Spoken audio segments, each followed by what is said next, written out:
pagi pemirsa. Apa kabar pemirsa TVR Parlemen dimanapun Anda berada, berjumpa lagi dalam program TVR 09 bersama saya Dedi Ramadan dan juga rekan saya. Saya Dedi Reski pemirsa, dan dalam 30 menit ke depan kami akan sajikan kepada Anda sejumlah berita nasional khususnya dari sudut pandang DPR RI sebagai referensi Anda dalam memahami dinamika politik, hukum, ekonomi, sosial, dan juga budaya di Indonesia. Ya pemirsa TVR Parlemen, inilah TVR 09 edisi Selasa 6 Desember 2022.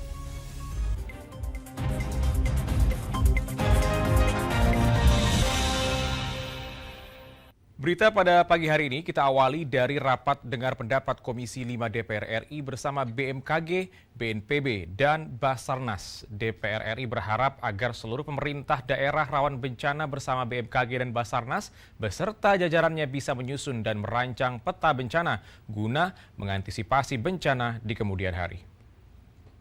Dalam rapat dengar pendapat Komisi 5 DPR RI bersama BMKG, BNPB, dan Basarnas, BMKG menyampaikan faktor-faktor penyebab kerusakan akibat gempa, antara lain kedalaman gempa yang dangkal, struktur bangunan belum memenuhi standar aman gempa, dan lokasi permukiman berada di tanah lunak dan perbukitan. Untuk itu, Komisi 5 DPR RI meminta agar daerah rawan bencana memiliki peta bencana sebagai langkah antisipasi. Anggota Komisi 5 DPR RI Mulyadi menyampaikan duka cita dan merasa prihatin atas musibah yang terjadi, serta memberikan doa terbaik bagi yang terdampak. Harapannya ke depan, seluruh pemerintah daerah rawan bencana bersama BMKG dan Basarnas beserta jajarannya bisa menyusun dan merancang peta bencana guna mengantisipasi bencana di kemudian hari. Ya, saya justru hari ini kan kebetulan ada kesempatan rapat dengan BMKG dan Basarnas. Ke depan saya kira BMKG, Basarnas, dan semua stakeholder di daerah harus sudah memiliki peta bencana, ya, itu sebagai bagian dari cara bagaimana kita mengantisipasi kejadian-kejadian yang tidak kita harapkan seperti ini. Sehingga apa? Sehingga kan seperti gempa bumi kan tidak bisa terdeteksi kan, tapi kalau misalnya kita sudah punya peta bencana, paling tidak ini menjadi pelajaran buat kita kemudian ke depan bagaimana mengelola alam, manfaatkan alam, dan kita bisa bersahabat dengan alam dan seterusnya, sehingga semua stakeholder mampu mengantisipasi situasi-situasi yang tidak kita inginkan. Diketahui gempa Sukabumi Cianjur merupakan jenis gempa tektonik kerak dangkal yang dipicu aktivitas sesar aktif pada zona sistem sesar Cimandiri. Halim dan Ridwan, TVR Parlemen melaporkan. Baik, berita selanjutnya pemirsa, yang di Indonesia saat ini belum mengakui digital currency seperti cryptocurrency sebagai produk layanan finansial. Tentunya tetapi baru sebatas komoditas dan di bawah yurisdiksi dari Badan Perdagangan Berjangka Komoditi.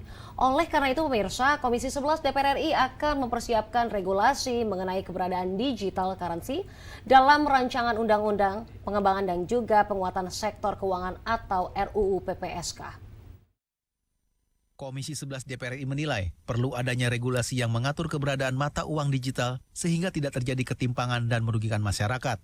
Hal itu dikarenakan animo masyarakat terhadap mata uang kripto sebagai investasi sangat tinggi. Anggota Komisi 11 DPR RI Heri Gunawan mengatakan, saat ini regulasi keberadaan digital currency sedang dipersiapkan dalam rancangan Undang-Undang Pengembangan dan Penguatan Sektor Keuangan atau RUU PPSK. Selain itu, dalam draft RUU tersebut juga terdapat pembahasan tentang cryptocurrency sebagai salah satu instrumen investasi di masa depan. Saat ini kan Komisi 11 ini sedang membahas rancangan Undang-Undang Penguatan Sektor Keuangan P2SK. Yang pasti penguatan untuk lembaga dari Bank Indonesia, dari OJK, dan dari LPS, Lembaga Penjamin Simpanan. Namun seiring berjalan waktu ada beberapa poin. Yang pertama poin terkait masalah uang digital atau digital currency seperti kripto, seperti Bitcoin dan lain sebagainya yang sudah mulai marak di Indonesia. Nah, ini tentunya harus kita sikapi bagaimana terkait keberadaan barang ini, begitu loh. Terkait keberadaan salah satu lembaga ataupun salah satu instrumen investasi ini untuk kita atur lebih baik agar tidak ada yang dirugikan. Indonesia saat ini belum mengakui cryptocurrency sebagai produk layanan finansial, tetapi baru sebatas komoditas di bawah yurisdiksi dari Badan Pengawas Perdagangan Berjangka Komoditi atau Bapepti. Raihan dan Rian, TVR Parlemen melaporkan. Dalam kunjungan kerja spesifik ke Provinsi Riau, Komisi 2 DPR RI melakukan evaluasi terkait hak guna usaha dan tata ruang di Provinsi Riau. Nah, pemirsa, informasi selengkapnya akan kami hadirkan usai jeda berikut ini. Untuk itu tetaplah bersama kami di TVR 09.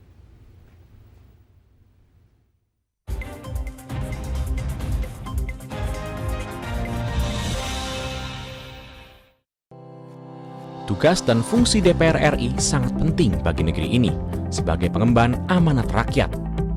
Namun tidak banyak yang tahu apa saja fungsi dan tugas dari DPR. DPR mempunyai 3 fungsi pokok, yaitu legislasi, anggaran, dan pengawasan. Ketiga fungsi tersebut harus dilaksanakan dalam kerangka fungsi representasi yang mengedepankan kepentingan rakyat berdasarkan aspirasi masyarakat dan untuk kesejahteraan rakyat. Dari fungsi legislasi, DPR RI mempunyai tugas dan wewenang untuk menyusun dan menetapkan program legislasi nasional bersama dengan pemerintah, menyusun dan membahas rancangan undang-undang, menerima rancangan undang-undang dari DPD, membahas rancangan undang-undang yang diusulkan oleh Presiden ataupun DPD, menetapkan undang-undang bersama dengan Presiden, menyetujui atau tidak menyetujui peraturan pemerintah pengganti undang-undang yang diajukan Presiden untuk ditetapkan menjadi undang-undang. Sementara, fungsi anggaran membahas dan memberikan persetujuan atau tidak memberikan persetujuan terhadap rancangan undang-undang tentang APBN yang diajukan Presiden, memperhatikan pertimbangan DPD atas rancangan undang-undang tentang APBN dan rancangan undang-undang terkait pajak, pendidikan, dan agama, menindaklanjuti hasil pemeriksaan atas pengelolaan dan tanggung jawab keuangan negara yang disampaikan oleh BPK, memberikan persetujuan terhadap pemindahantanganan aset negara maupun terhadap perjanjian yang berdampak luas bagi kehidupan rakyat yang terkait dengan beban keuangan negara.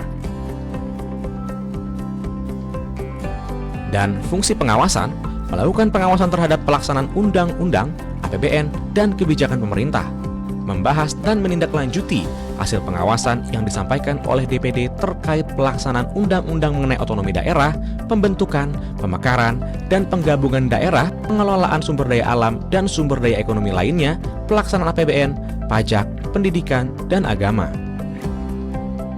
Terima kasih. Video ini dipersembahkan oleh TV dan Radio Parlemen, Biro Pemerintahan Parlemen, Sekretariat Jenderal, dan Badan Keahlian DPR RI.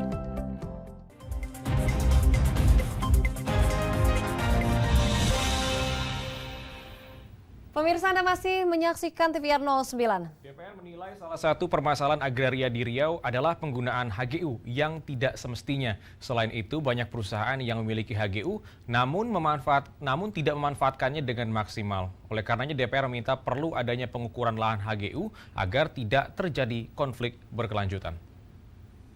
Dalam kunjungan kerja spesifik ke Provinsi Riau, Komisi 2 DPR RI melakukan evaluasi terkait hak guna usaha dan tata ruang. Wakil Ketua Komisi 2 DPR RI Junimat Girsang mengatakan konflik pertanahan sebagian besar dipicu oleh penguasaan tanah korporasi besar yang telah menelantarkan tanah HGU dan HPL. Lebih lanjut, Junimat menjelaskan kebijakan pengukuran ulang ini merupakan salah satu langkah evaluasi HGU atas permintaan masyarakat. Ketika rapat dengan Saudara Menteri ATR BPN kemarin pada hari Senin, kita sudah tekankan mengenai masalah-masalah ini dan Pak Menteri sudah mengaminkan bahwa dari pihak kementerian akan turun ya ke lapangan untuk melakukan pengukuran ulang, walaupun sesungguhnya anggaran-anggaran itu ya memang menjadi pergumulan di ATR BPN karena tidak ada anggaran sebesar itu yang dianggarkan, tapi karena ini menjadi tugas untuk berpihak pada rakyat sesuai dengan asas keadilan, itu harus dilakukan. Anggota Komisi 2 Ongku P. Hasibuan turut menjelaskan salah satu permasalahan agraria di Riau adalah penggunaan HGU yang tidak semestinya. Banyak perusahaan yang telah mendapatkan HGU tetapi tidak memanfaatkan dengan maksimal, malah menjadi lahan tidur. Kalau kita dari Komisi 2 sarannya adalah ya ukur ulang. Begitu diukur ulang, kalau lebih ya kembalikan kepada negara. Kembalikan kepada negara, mau dibagikan kepada rakyat sesuai dengan kebutuhan, ya itu boleh kita lakukan itu loh. Nah, kalau tanah-tanah yang terlantar itu kan sudah ada ketentuannya, mau diapain, ya itu juga sama ya. Ditarik HGU-nya, dicopot HGU-nya, dibalikin lagi kepada masyarakat atau siapa yang menggunakan. Dari Riau, Selamat Senjaya, TVR Parlemen melaporkan. Wakil Ketua DPR RI yaitu Sufmi Dasko Ahmad meminta calon Panglima TNI yaitu Laksamana Yudo Margono dapat memberikan kontribusi nyata dengan turut serta dalam mengantisipasi permasalahan internasional yang mengancam kedaulatan negara.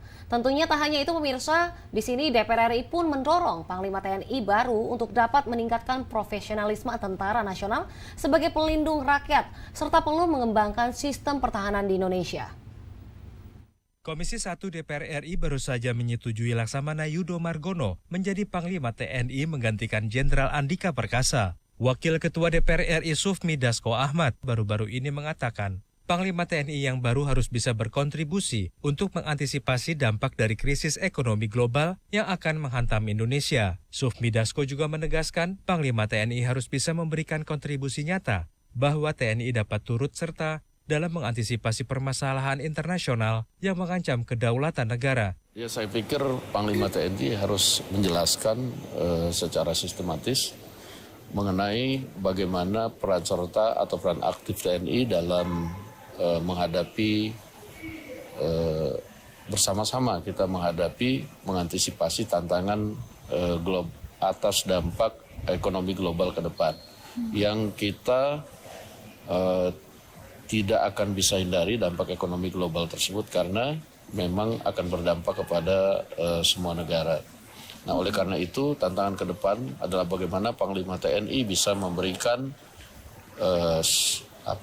kontribusi TNI terutama dalam turut serta mengantisipasi hal tersebut. DPR RI mendorong Panglima TNI yang baru dapat meningkatkan profesionalisme Tentara Nasional Indonesia sebagai pelindung rakyat. DPR juga menekankan perlunya mengembangkan sistem pertahanan di Indonesia. Untuk itu, DPR berharap Laksamana Yudo Margono bisa menjalankan tugas secara sistematis dan dapat mengoptimalkan segala upaya agar pertahanan dan keamanan di Indonesia menjadi lebih baik. Zikri Yaserto Denus, TVR Parlemen melaporkan. Dalam kunjungan kerja spesifik Komisi 3 DPR RI ke Padang, Sumatera Barat, DPR RI fokus membantu para pengguna narkotika terlepas dari kecanduan.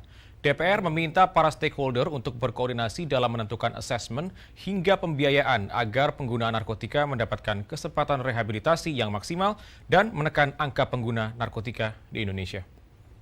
Rehabilitasi terhadap pengguna narkotika melalui mekanisme asesmen merupakan salah satu poin yang diajukan pemerintah dalam rancangan Undang-Undang Narkotika.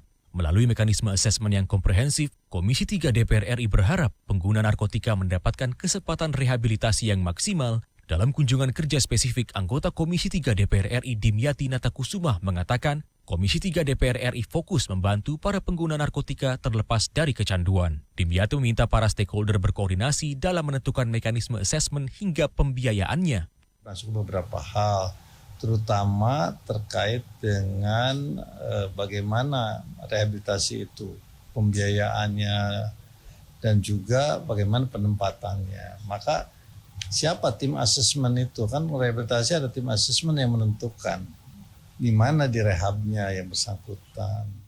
Sementara itu, Wakil Ketua Komisi 3 DPR RI, Pangeran Hairul menyayangkan tingginya kasus penyalahgunaan narkotika di Sumatera Barat. Bahkan 70% penghuni lapas berasal dari kasus narkoba. Pangeran memastikan Komisi 3 DPR RI bekerja maksimal bersama para pemangku kepentingan dalam memberantas kasus peredaran dan penyalahgunaan narkoba melalui penegakan hukum dan mekanisme asesmen yang komprehensif dalam rancangan Undang-Undang Narkotika. Bagi pengedar, penjual, itu kita meminta dihukum maksimal. Kalau perlu hukuman mati atau hukuman tembak. Dan kedua, terkait pengguna korban, ini harus kita rehab melalui mekanisme asesmen yang komprehensif. Dari Sumatera Barat, Elisa, TVR Parlemen, melaporkan. Pemirsa, Indonesia kembali diguncang gempa, tentunya pada hari Sabtu 3 Desember kemarin di Garut dan juga Tasikmalaya, Jawa Barat. Tak lama berselang pemirsa, Gunung Semeru di Lumajang, Jawa Timur mengalami letusan atau erupsi puluhan kali.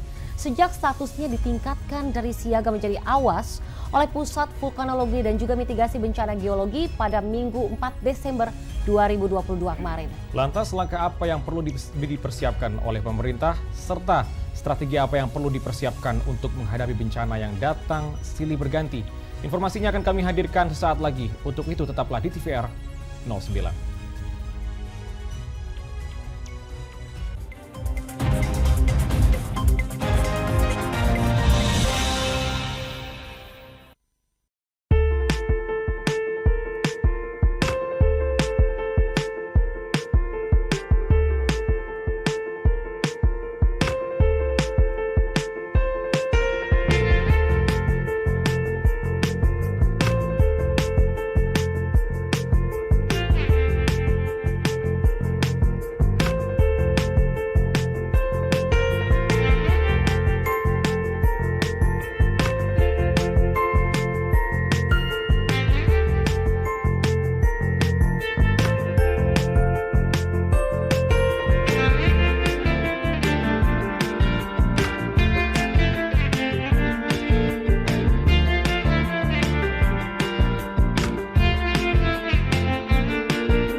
Terima kasih pemirsa, Anda masih menyaksikan TVR 09. Pemirsa, DPR RI turut berduka cita dan merasa prihatin atas musibah yang terjadi di Indonesia akhir-akhir ini, serta memberikan doa terbaik bagi masyarakat yang terdampak bencana, dan DPR RI berharap seluruh pemerintah daerah serta seluruh stakeholder dan jajarannya dapat merancang peta bencana guna mengantisipasi bencana di kemudian hari. Nah, di sini Komisi 5 DPR RI pemirsa meminta keseriusan pemerintah dalam melakukan mitigasi dan juga penanggulangan bencana yang diwujudkan dalam bentuk penguatan anggaran penanggulangan bencana. Di sini pun juga pemirsa DPR RI mengusulkan penambahan anggaran penanggulangan bencana harus diprioritaskan. Tentunya untuk memperbarui peralatan mitigasi bencana dan memasifkan edukasi tanggap bencana di seluruh wilayah di Indonesia. Untuk mengetahui informasi selengkapnya, mari kita simak laporan mendalam yang telah dihimpun oleh tim redaksi TVR Parlemen dalam segmen Editorial Parlemen berikut ini.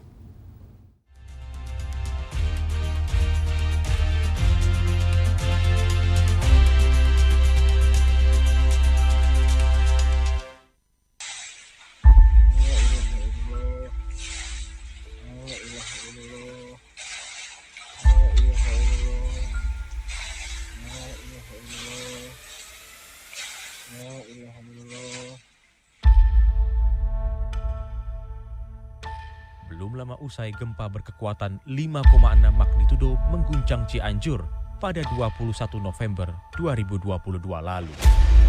Indonesia kembali diguncang gempa pada Sabtu 3 Desember 2022 di Garut dan Tasikmalaya, Jawa Barat. Hanya berselang sehari setelahnya, Gunung Semeru di Lumajang, Jawa Timur mengalami letusan atau erupsi puluhan kali sejak statusnya ditingkatkan dari siaga menjadi awas oleh Pusat Vulkanologi dan Mitigasi Bencana Geologi pada Minggu 4 Desember 2022 kemarin. Akhir tahun 2022 menyisakan duka dan luka mendalam bagi masyarakat di daerah rawan gempa. Rentetan bencana di penghujung tahun ini harus menjadi pelajaran bersama untuk lebih tangguh dalam menangani bencana. Dalam rapat dengar pendapat Komisi 5 DPR RI bersama BMKG, BNPB, dan Basarnas, BMKG menyampaikan faktor-faktor penyebab kerusakan akibat gempa, antara lain kedalaman gempa yang dangkal, struktur bangunan belum memenuhi standar aman gempa, dan lokasi pemukiman berada di tanah lunak dan perbukitan. Untuk itu, Komisi 5 DPR RI meminta agar daerah rawan bencana memiliki peta bencana sebagai langkah antisipasi. Ke depan saya kira BMKG, Basarnas, dan semua stakeholder di daerah harus sudah memiliki peta bencana ya. Itu sebagai bagian dari cara bagaimana kita mengantisipasi kejadian-kejadian yang tidak kita harapkan seperti ini. Sehingga apa? Kan seperti gempa bumi kan tidak bisa terdeteksi kan, tapi kalau misalnya kita sudah punya peta bencana, paling tidak ini menjadi pelajaran buat kita kemudian ke depan bagaimana mengelola alam, manfaatkan alam, dan kita bisa bersahabat dengan alam dan seterusnya, sehingga semua stakeholder mampu mengantisipasi situasi-situasi yang tidak kita inginkan. Diketahui, gempa Sukabumi Cianjur merupakan jenis gempa tektonik kerak dangkal yang dipicu aktivitas sesar aktif pada zona sistem sesar Cimandiri. Sejalan dengan instruksi Presiden, Komisi 5 DPR RI mendukung Kementerian PUPR untuk membuat struktur bangunan rumah anti gempa di wilayah rawan gempa. Hal ini penting mengingat banyak daerah di Indonesia berada di lokasi rawan bencana. Menanggapi instruksi tersebut, Ketua Komisi 5 DPR RI Lazarus mendorong pemerintah untuk mengambil langkah konkret dengan melakukan pemetaan wilayah jalur gempa dan membuat roadmap teknologi bangunan yang anti gempa. Pilihannya itu tadi seperti saya bilang, saya ulangi, kita bangun rumah yang tahan gempa atau kita kosongkan daerah itu, jangan ada pemukiman di situ. Kalau tidak, itu tadi kita hanya menunggu waktu kapan gempa itu datang lagi, berguguran lagi korbannya seperti sekarang. Nah, ini nggak boleh terjadi. Seluruh Indonesia, bukan cuma di situ ya, di seluruh Indonesia ini harus dipetakan, suka tidak suka, ini harus kita petakan. Saya yakin masyarakat pasti mendukung. Pertanyaan sejauh mana nih kita, negara, pemerintah, hadir di sana untuk menyampaikan informasi ini, kemudian turut serta membantu masyarakat. Dari ketidakmampuan masyarakat, pemerintah mesti melakukan apa? Itu loh, negara harus hadir di sana. Kepala Pusat Gempa Bumi dan Tsunami BMKG Daryono mengatakan gempa pertama yang terjadi di Cianjur dengan magnitudo 5,6 sebenarnya tidak terlalu besar. Namun, karena tergolong dalam gempa tektonik kerak dangkal, kerusakan yang ditimbulkan lebih berat karena banyak bangunan yang tidak didesain sebagai bangunan tahan gempa. Belum lama ini, Wakil Ketua Komisi 5 DPR RI Robert Rowe menekankan sebagai negara yang terletak di Ring of Fire, keseriusan pemerintah dalam mitigasi dan penanggulangan bencana diwujudkan dalam bentuk penguatan anggaran penanggulangan bencana. Satu yang harus pemerintah berikan perhatian, terutama pemerintah pusat, kepada anggaran untuk BMKG. Anggaran terhadap Basarnas, BNPB, yang penanggulangan bencana ini harus siap, karena kita ini ada di daerah yang berpotensi bencana alam. Maka ini yang harus diperhatikan juga oleh pemerintah, ya kan? Kalau tidak didukung oleh anggaran, bagaimana bisa dilakukan sosialisasi sampai ke tingkat masyarakat yang paling bawah? Diketahui letak geografis Indonesia menyebabkan Indonesia menjadi salah satu negara rawan bencana di dunia. Untuk itu, upaya mitigasi dan penanggulangan bencana harus mendapat perhatian serius dari pemerintah. Tim Liputan TVR Parlemen melaporkan.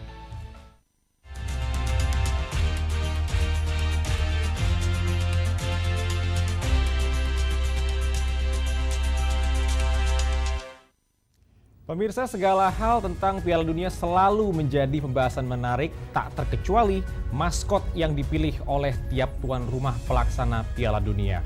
Nah, pemirsa, tentunya sebuah maskot mempunyai peran penting dengan sifat dan juga karakteristiknya yang unik. Maskot biasanya sengaja didesain untuk promosi dan digunakan sebagai duta negara tuan rumah serta dijadikan merchandise. Apa saja maskot Piala Dunia dari masa ke masa? Untuk itu, jangan kemana-mana, tetaplah bersama kami di TVR 09.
Terima kasih pemirsa, Anda masih menyaksikan TVR 09. Dan kita masih membahas tentang Piala Dunia nih pemirsa. Maskot memang merupakan item yang penting dan selalu menjadi sorotan dalam gelaran Piala Dunia. Pada penyelenggaraan tahun ini ada Laib, karakter menggemaskan berupa jubah putih serta ikat kepala berwarna hitam dan putih. Hal ini mempresentasikan pelengkap pakaian pria khas Qatar. Nah, namun pemirsa tahu kan, sejatinya sudah ada 15 maskot Piala Dunia sejak pertama kali berlangsung di Inggris pada tahun 1966. Dan maskot-maskot ini pemirsa biasanya berubah karakter manusia, hewan, hingga simbol-simbol yang menggambarkan dan juga merepresentasikan negara tuan rumah. Tempat gelaran pertandingan internasional itu digelar. Nah, kali ini kami akan hadirkan beberapa maskot ikonik yang menemani kita di setiap Piala Dunia dari masa ke masa. Selengkapnya, mari kita saksikan dalam segmen Intips, informasi dan tips berikut ini.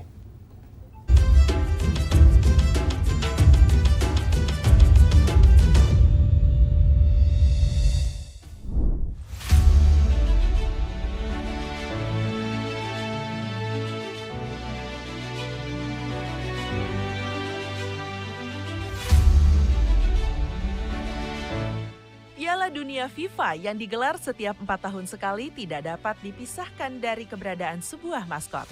Maskot Piala Dunia umumnya berupa karakter unik yang mewakili ciri khas negara tuan rumah. Maskot Piala Dunia pertama kali hadir untuk mempromosikan dan meramaikan Piala Dunia 1966 di Inggris. Sejak saat itu, kehadiran maskot tidak pernah absen dari gelaran Piala Dunia FIFA.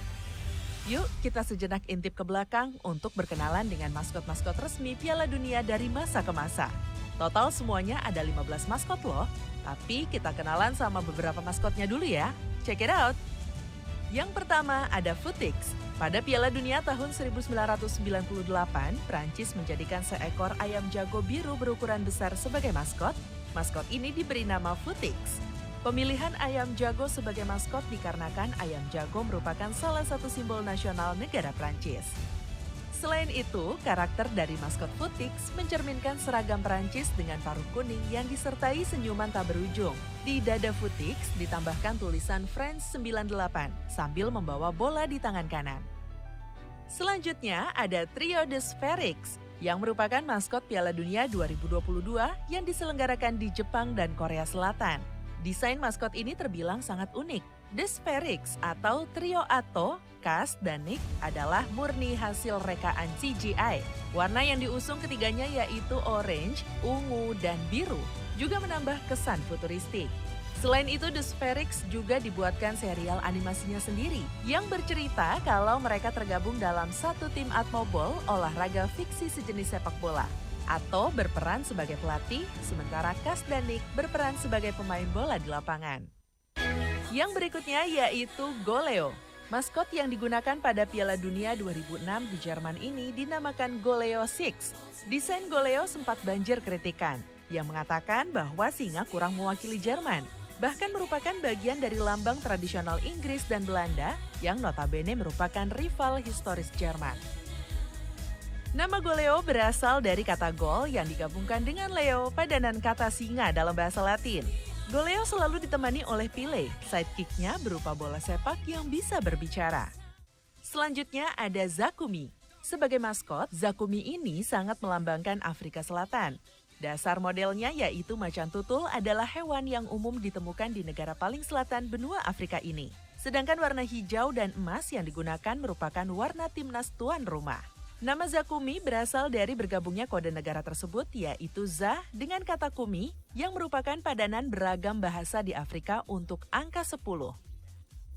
Maskot berikutnya bernama Fuleco. Melalui Fuleco, Brazil tidak hanya ingin mengampanyekan semangat bermain sepak bola, tetapi juga meningkatkan kesadaran masyarakat mengenai lingkungan. Hal itu ditunjukkan dengan memilih Armadillo Tribandit sebagai maskot, hewan endemik Brazil yang berada di kondisi rentan punah akibat kerusakan lingkungan di negara Samba itu.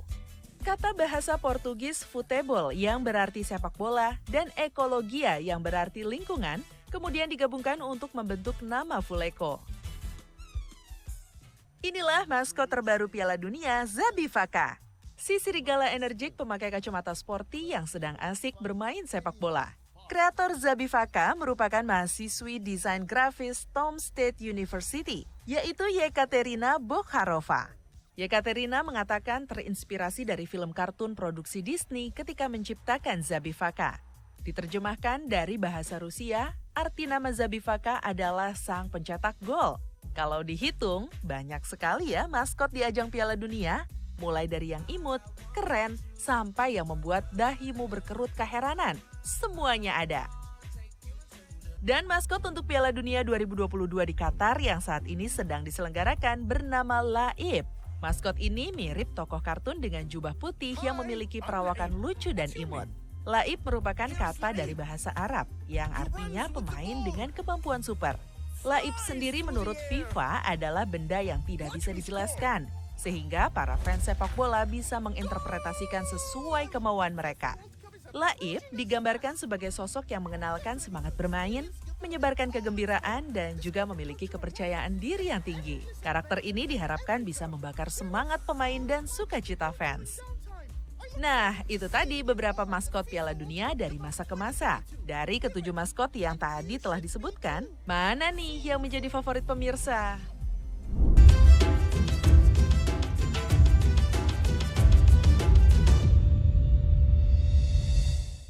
Nah, itu tadi adalah maskot-maskot selama pagelaran masa Piala Dunia dari masa ke masa. Kalau favorit saya sih Laib tadi lucu banget ini ya. Ya. Nah, dan juga nih kalau kita membahas terkait dengan Piala Dunia, jagoan saya Brazil. Lalu ini? Portugal tetap. Portugal. Nanti, karena saya ini mengidolakan Cristiano Ronaldo. pasti karena ganteng Ronaldo ya. Nah, bukan prestasinya. Prestasinya juga selalu hebat. memecahkan rekor-rekor dunia. Dan semoga Ronaldo bisa menorehkan prestasi yaitu Piala Dunia pertama bagi Portugal. Ada yang penting nih, Dadi nih. Ronaldo pernah mengklaim dari wawancaranya kemarin yang heboh, ya kan? Kalau misalnya dia Portugal juara Piala Dunia di tahun ini dan dia bisa dapat hat-trick dengan finalnya melawan Argentina, maka dia akan pensiun. Ini kita sama-sama nantikan. Apakah Ronaldo berhasil membawa Portugal menjadi juara Piala Dunia? Kita saksikan sama-sama. Dan di penghujung acara pemirsa, kami informasikan kepada Anda agenda DPR RI pada hari ini Selasa 6 Desember 2022. Nah pemirsa, pada pukul 10 pagi hari ini DPR RI akan melaksanakan rapat paripurna ke-11 masa persidangan 2 tahun sidang 2022-2023, tentunya dengan 3 agenda pembahasan. Kemudian pada pukul 1 siang, Balek DPR RI akan menyusun rancangan undang-undang tentang larangan minuman beralkohol, serta Komisi 9 DPR RI yang melakukan RDP dengan Dirjen Kefarmasian dan Alat Kesehatan Kemenkes, Dirjen Pencegahan dan Pengendalian Penyakit Kemenkes, Dirjen Industri Kimia, Farmasi dan Tekstil Kemenperin membahas mengenai pengembangan vaksin COVID-19. Dan tentunya sejumlah agenda serta program DPR RI lainnya juga dapat Anda saksikan secara langsung di TVR Parlemen melalui kanal utama, kanal komisi, dan juga kanal alat kelengkapan dewan lainnya yang dapat Anda akses di tvr.dpr.go.id. Pemirsa TVR Parlemen, demikianlah TVR 09 edisi pagi ini. Kami ingatkan untuk tetap waspada pada persebaran virus COVID-19 dan tetap patuhi protokol kesehatan. Dan pemirsa, segenap kru TVR Parlemen yang bertugas hari ini mengucapkan terima kasih telah menyaksikan TVR 09 pada pagi hari ini. Saya Rene Reski dan juga rekan saya Dari Ramadan, sampai jumpa di TVR 09 esok hari. TVR Parlemen, referensi Indonesia.